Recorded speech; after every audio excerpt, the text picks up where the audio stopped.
Federal transportation investigators say the collapse of the Francis Scott Key Bridge wasn't just a tragedy, it was a warning. They have identified dozens of bridges across the country that could be at risk for a similar type of collapse, and their states are unaware.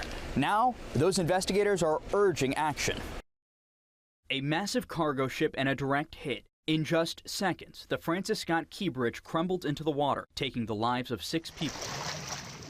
And nearly a year later now, the ripple effects haven't stopped. Everything day to day has been changed. Daryl Walschlager says before the collapse, truckers and commuters used to fill his restaurant. It's closed you off to all of Baltimore. Yeah, that side of it for sure.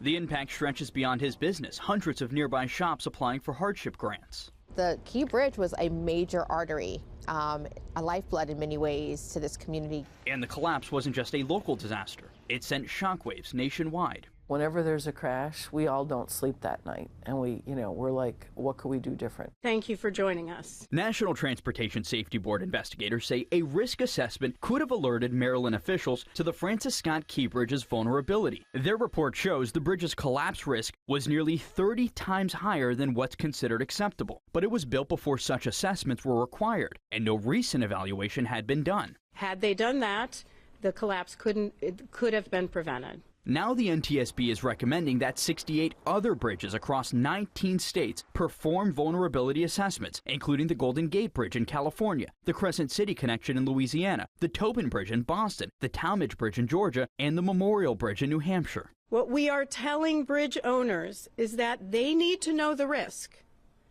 and determine what actions they need to take to ensure safety. In the last 6 decades, industry data shows 35 bridges have been hit worldwide, 342 lives lost. With ships getting bigger and faster, the risk to older bridges is only growing. At one point in the 1950s, we had vessels that had just 800 containers on them. Now we're talking 24,000 containers. Some states are already taking action. Delaware is building a $93 million ship collision protection system. Pennsylvania and New Jersey are investing $794 million in bridge safety. We can build, as engineers, anything, but at what cost, right? There's only so much money, and so that's how many other bridges aren't going to be done if we do this. While in Baltimore, what do we have going on here? So basically we're calling these pre-construction activities. State leaders have unveiled the design for the new bridge, stronger, taller, and safer. And that includes vessel protection, it includes barrier heights, lane widths, etc. Until then, those on both sides of the water wait eagerly. Because people are going to want to come across the new bridge just to look at it. Excited not just for a new bridge, but the connections it provides. Maryland officials tell me construction of the new Francis Scott Key Bridge could begin later this year. In Baltimore, I'm Christopher Salas.